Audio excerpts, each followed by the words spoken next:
Hello and welcome to another edition of the Mental Health Gaming Podcast. I'm Bradley and I'm joined by both Ben Hello. and Stu. Hey up. After last week's probably somber episode, we're going to try and be a bit more maybe light-hearted with the discussion this time, as it centres around family. But we'll start off with the usual of what we've been playing. I've got quite a bit that I've been playing, so I'm going to hold off for a bit, but we'll go with Stu first. What you've been doing? So I emerged from VR, blinking into the daylight, decided to see if there were other games out there in the so-called real world, and remembered that I have Game Pass on my PC and thought, hey, I'm paying for this, better play some games on it. And the first one that I picked was World of Horror. And Ooh, this is yeah. a RPG, and it's done in a 1-bit style. Now, I hadn't heard of this, I had to Google it, but it's basically, if you imagine like CGA graphics from about 1984, 85, and the artist has done them in sort of pixel art. Hmm. It's done in a very simplistic style. It's point and click. You have only a small range of options, but you can pick up lots of things for your inventory that tend to be sort of daily items. So just bits of food, bottles, sticks to defend yourself with, the occasional steak knife. Very, very simple, very stripped back. But the mysteries themselves are really interesting. So, for example, you'll investigate the school where, a child has been involved in some strange activity, some occult practices, and you have to investigate what that is and try and get to the heart of it. And each one of them's very short. It's about sort of 20 minutes per episode, and it all builds up to a bigger picture and a bigger story. So very simplistic graphics, actually quite intimidating and scary. Not to play if you're perhaps not in a good place mentally, because it's deliberately vague, but also quite frightening at times. But also very intriguing. And if you're up for it, it's really good. It's on Game Pass. It's in early access, whatever they call their version of early access. It's not a complete game, but it's 99% complete, just a couple of bugs. And it's called World of Horror. So, a couple of questions. I mean, I saw very brief trailer for this, and that was enough to tell me that I'm in. I don't want to see anything else. I'm picking this up once that's on consoles at a full release. It looks like it's one of those games now. We're now finally able to see what people wanted to do back in like the 80s and things like that. They wanted to do these sorts of games, but the memory wasn't there on the systems and the power wasn't there to be able to do them. So what they're now able to do is take what looks to me essentially like one step up from a text adventure, but fully flesh it out and allow it to do the things they always wanted to do because the power is there to bring the old technologies in line with what their visions were. Is that kind of what it comes across as? Yeah, certainly to some degree. I mean, I wasn't really into the 8-bit era of home computers, Mm. but I think that based on what I know of what I played, mostly on a specky at my mate's house, there's very little here that you couldn't do on something a little bit past a specky. So perhaps like the Amstrad or something, or the C64. And like you say, the constraint was probably just the amount of RAM that you would have needed, because there's a lot of pictures. There's a different picture for every scene, a piece of art for every scene, and there's very little animation, but there's a tiny bit of animation, sort of just that basically that static picture you're jiggling up and down, to simulate movement, sort of thing. So you could do that for a C64, for example, but you would only be able to fit in, I don't know, a handful, like 10 or 12 scenes. Whereas obviously with the power of modern systems, the number that you can do is only constrained by the number the artist can be bothered to draw, really. So uh, you don't come across any repetition that isn't deliberately part of the story. So yeah, I'd agree with that. It's deliberately old school, but it's much broader in scope and scale than you would have been able to get back 25, 35 years ago. Brilliant. And again, I think that's something I really like to see, and what's really good about the way the indie scene has grown that you're able to get this. The other thing you mentioned, and it's intriguing, is you feel that depending on where you are emotionally or mentally at the time is how much I suppose the game can affect you.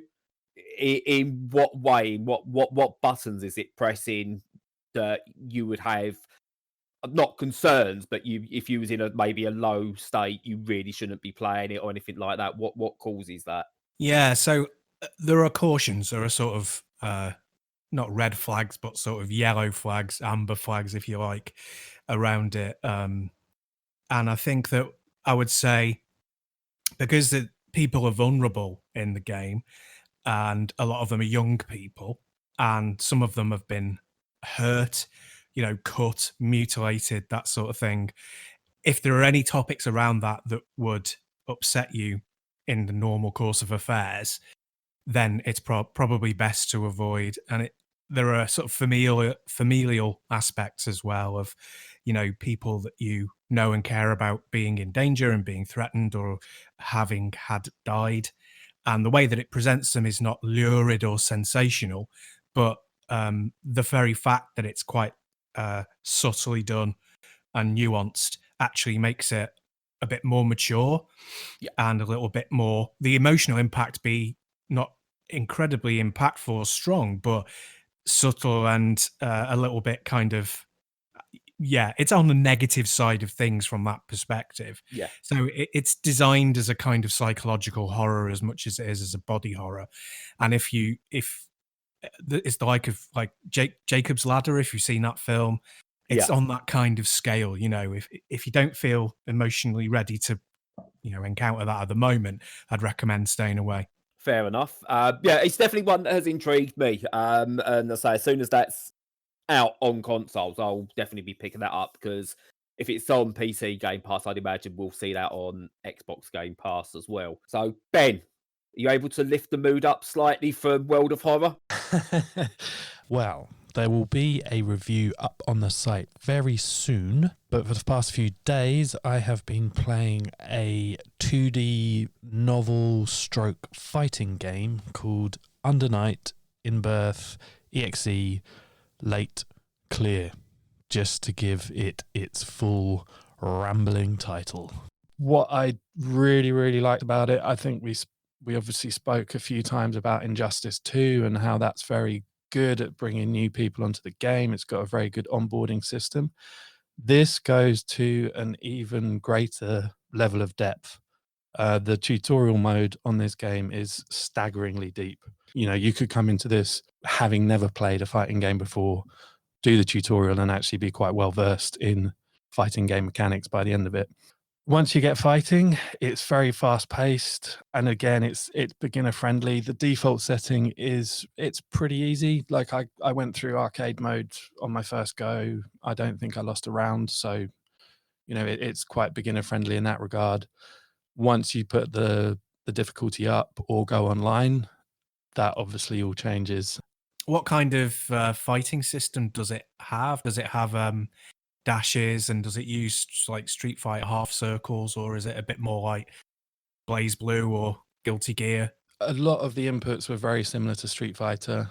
Yeah, it was a game that felt familiar, even though, as I say, I'm not particularly well versed in anime, and it was very easy to pick up and play. That aside, it's just a game that does its job very, very well. Like the core mechanics of it are fun to play. The fact that it goes to such depth to get people familiar with its mechanics, I think, is only a positive. It's a fun game to get lost in. Excellent. I've been playing plenty over the past week or so. And there's a few I did want to speak about, but I'm going to kind of stay on brand almost based on what you've been playing because I've been playing Ciel Fledge, a daughter raising simulator. So essentially, you are in a future fantasy world. Earth has been inhabited by has been invaded by aliens, and humans have had to leave the Earth and now live on floating cities in the sky. What you've essentially got is have either of you played Persona 4 specifically? No, no. No, but essentially, I mean, for anyone who has played the Persona games, there's the element where you do the dungeon crawling, and then there's an element where you do daily life And Ciel Fledge, or Ciel Fledge, is mainly based around that whole idea of day-to-day activities on a week-to-week basis over a course of 10 years.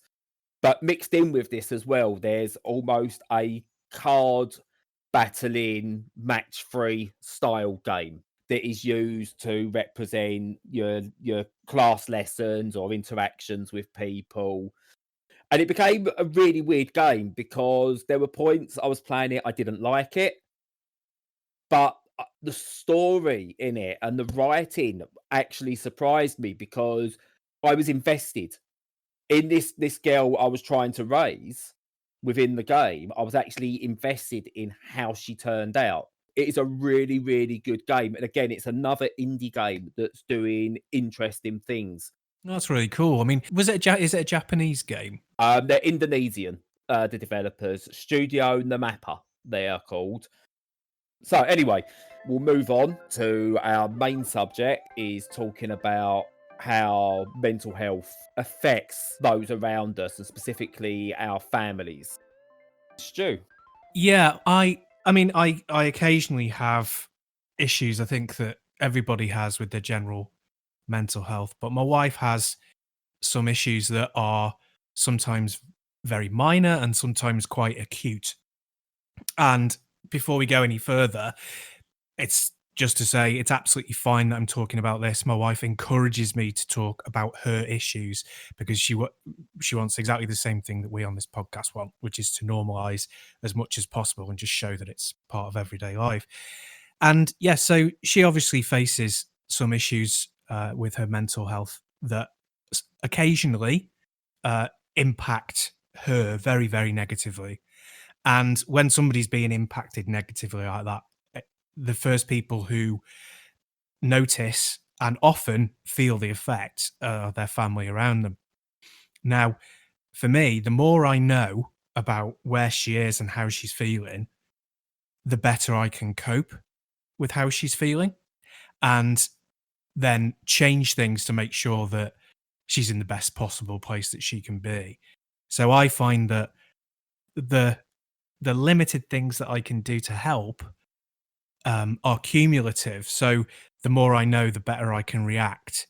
So she'll, for example, if she's feeling very, very low, it may come out in, a slightly more angry or upset pattern of behavior that will look like it was entirely generated externally. But I'm kind of, because we've been together for 15 years, I can spot when actually the thing that she's referencing actually may be nowhere near that level of importance that you would normally associate with a very, very negative reaction. And I will then adjust how we're interacting to make sure that she's okay. So that might mean going, oh, don't worry about the washing up, I'll do that. Or, oh, we were going to go to such and such a thing. We don't have to do that if you don't want to. And sometimes just taking little pressures away will be enough for her to feel better. And then at the end, when she's not in that situation anymore, she will say, oh God, I was feeling so crap. I'm really glad that we didn't have to do X, or that I was doing such and such, doing Y instead. And it's just being really sensitive to how she's feeling at the time. But just being a human being and knowing how much of a tosser I can be as a human being, because we all are occasionally, I think, you're going to impact the people around you, and being as cognizant of it and as honest about it as possible is the only thing that I can think to do, really. So one of the things, obviously, you said like you do little things that can help her through, and my partner's really good for that. But with your wife, does she have any particular traits where at times you're just going, just stop it right now? I don't think there are any that are outside what you'd think of as being part of quite a normal everyday life. I think. Obviously, without getting yourself into trouble in case you listen. No, absolutely. But I don't think there's anything that, I think there's the general husband and wife stuff that happens. I think there would be, except for the fact that kind of even in the first couple of years, I learnt to interpret a particular set of behaviors as being unwell. So it's exactly the same as if Mm. you knew absolutely nothing about, let's say, a disease that lowered white blood cell count, and you didn't know why like a person in your life suddenly looked very different or their behavior was very different. Then you learned about that illness, and you're like, oh right, okay, they need more iron, or they need, whatever. I think Yeah. I kind of developed that just for mental health, on the mental health side of things as well. And it's kind of like, oh, right, she's ill. So she's ill, we give her, paracetamol, or, we go to the cinema, that sort of thing. Um, Yeah. Thankfully, I'm in that position, I think, where we're communicative enough to do that. We knew each other for, we've known each other for like 22 years now. So Mm. it's in a fortunate position from that, so I can interpret those behaviors. Your experiences, Ben, anything different, or because again, I think your relationship's probably again at a different stage to what mine is to Stu's as well, I believe. Yeah, so we've been together for it'll be 6 years in July. Yeah, we've had huge ups and downs, which I can only attribute to my mental well-being. Won't go into too many details, but yeah, there was at one point very fortunate to not have that relationship ended. Things for me have improved immeasurably since I started taking much more responsibility for my mental health. I say I'm very lucky to have a very patient partner who is open to listening, but I think only as long as she can see that I'm making an effort to not just wallow in a bad mood or in a slump or a crap day. But I think one aspect of my mental health that I found the most frustrating, or I slowly realized was a frustrating part of it, was how my self-awareness was being reduced. When I'm in a slump, there's no pretending otherwise. Like, I'm a twat to be around. And I Mm. really used to indulge that by wallowing, not sharing what I was feeling, just being a completely closed shop. To the point, I could even see people were, whether it was my partner or friends, would be frustrated, like, oh, we'll just give him his space. Like, don't, yeah, just circle around him. Um, he'll come to eventually. I'm fortunate that people were that patient. But after a series of counseling and actually really digging down into sort of the problems that I had or issues that I've had within myself, I'm much better tuned to those around me and how my moods can affect them. And that mainly comes by taking responsibility for how I'm feeling and then being more open about it. So not just being a closed shop, actually saying, look, I'm really not feeling great today. And I've found, the first few times you do that, it's actually quite daunting. We can talk comfortably with strangers, but the person opposite us who we're closest to, it's quite a scary step to take. But I've found that being more open actually really helps the process of dealing with that negative emotion that I'm feeling, rather than letting it fester and becoming the cause of a different, an unrelated argument or whatever. And obviously there needs to be a balance and certainly a self-discipline to not just wallow and it be all about me. Because, as I said before, I find the lack of self-awareness that I had really, really frustrating. But being Mm. in a position where you can actually openly share, I think that it becomes more apparent that, everyone has their own issues too. And starting that dialogue, whichever way it comes from, opening up a two-way dialogue, I find or have found that it's really enhanced our relationship, specifically with my partner, but also with friends. And, I've got quite a small family. It's, to be honest with you, mental health's not something I openly really discuss with too many of them. It's more my partner and a few close friends. But having that dialogue, it one really helps heal the emotion and deal with the emotion. And then, as I said, we realize that, yeah, they've got stuff that they're dealing with too. So it's how we can work through issues together. I now realize a much, much better way to deal with things rather than being the closed book that I'd often, default to before. Yeah, I think that's an interesting point when it comes to self-awareness. Those who are around you, it shows how strong they have to be. And one of the things I've noticed with the mental health discussion, there is so much focus on those with the mental health issues, but there's very little focus given when you look across social media or you look across the campaigns on, I think, the support network around mental health sufferers and the help that should be there for them or the discussions they need to have as well. So for example, you, Stu, you said you're a lot of it's you're there for your wife. But what do you feel's there for you? Like when she's on a really downward motion and you're doing everything to support her, that will obviously have an effect on you. So where do you turn? Well, I mean, on that very issue, so about 3 years ago, my wife went through a very, very tough time, and she was suicidal, and she was at the point where she was so distressed and unable to function that we had to go to A&E, and she had to be assessed at A&E, and we came away, with just a GP appointment. It wasn't as serious as needing to be hospitalized, but she was in a terrible, terrible state, and I kind of helped as much as I could with her through that. And then after that, sort of when we were just recovering from the effects, I had a real dip, and I basically got terrible anxiety, and like my focus. It was sort of a generalized anxiety, but also focused around claustrophobia, which has always been a thing for me. It's been like a trigger, if you will. And it got to the point where I couldn't go on any public transport without being really, really, terrified and basically feeling that I was going to die because the anxiety was that intense. So I went to the doctor for that. I didn't leave it very long.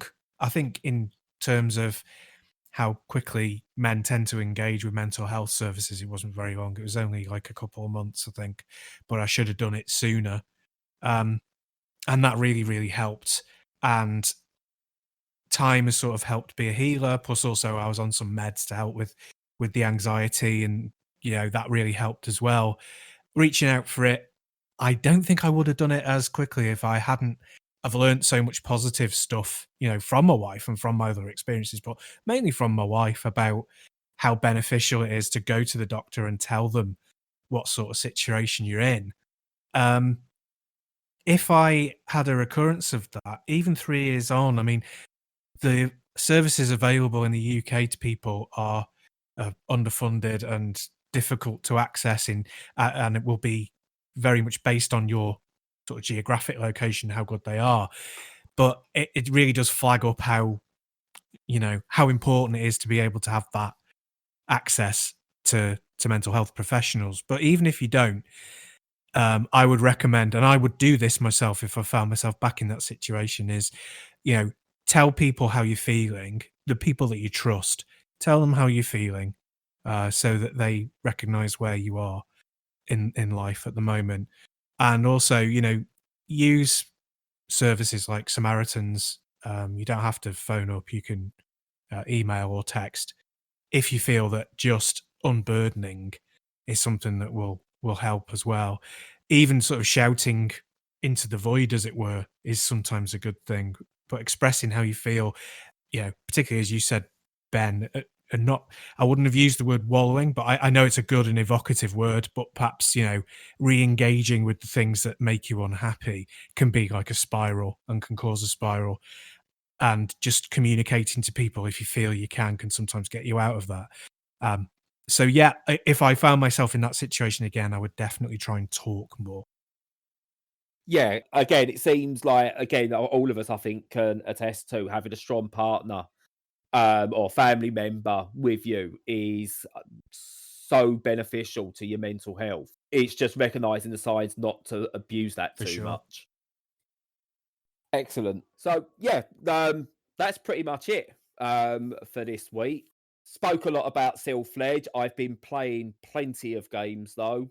and you'll see reviews for those on the site soon, or depending on when you listen to this, they'll already be there. We've got a few exciting things planned for the site. Hopefully, we'll have more videos on our YouTube channel over the coming weeks and months. We're going to look at expanding not just video games. We're looking at a mental health gaming expanded, and we'll include things like films, TV, and basically anything else that's not video games that could be related. If you like what you're listening to, please do subscribe on YouTube, follow us on Twitter, Facebook, and join in the discussion, because again, we talk about our mental health, which is great. But if we can be here and respond to you as well, or you need an outlet, feel free to join us. Find us at the usual places. We will be back next week with further discussion. So again, I've been Bradley. I've been joined by Ben and Shu. Thank you for listening, and we'll see you again next week.